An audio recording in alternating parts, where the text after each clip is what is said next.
இன்றைக்கி ரொம்ப டேஸ்டியான பீஃப் சுக்கா ரெடி பண்ணலாம். கடாயில் 2 ஸ்பூன் எண்ணெய், பட்டை, கிராம்பு, ஏலக்காய், 1/4 டீஸ்பூன் சோம்பு, ஒரு பெரிய வெங்காயம் நல்லா பொடியாக நறுக்கி சேர்த்துக்கலாம். 2 பச்சை மிளகாய் சேர்த்துக்கோங்க. நல்லா வதங்கினதுக்கப்புறமா 1 ஸ்பூன் இஞ்சி பூண்டு பேஸ்ட்டு சேர்த்துக்கலாம். நல்ல பச்சை வாசனை போனதுக்கப்புறமா ஒரு தக்காளி பழம் கட் பண்ணி சேர்த்துக்கோங்க. கொஞ்சமாக உப்பு சேர்த்து வதக்கணுன்னா நம்மளுக்கு குயிக்காக இது வெந்துடும்.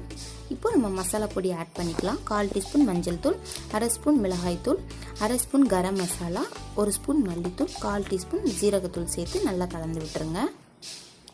இப்போ நல்லா கலந்ததுக்கப்புறமா நம்ம வேக வச்ச கறியை இது கூட சேர்த்து நல்லா கலந்துக்கலாம்.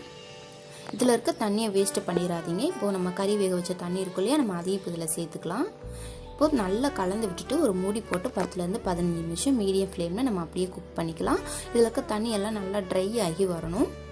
இந்த ஸ்டேஜ் வந்ததுக்கப்புறமா நம்ம கேஸ் ஆஃப் பண்ணிக்கலாம். மல்லியில போட்டு நல்லா சுட சுட சர்வ் பண்ணுங்கள். நல்லா கம்ம கம்மன்னு வாசனையோட செம்மையாக இருக்கும். இந்த வீடியோ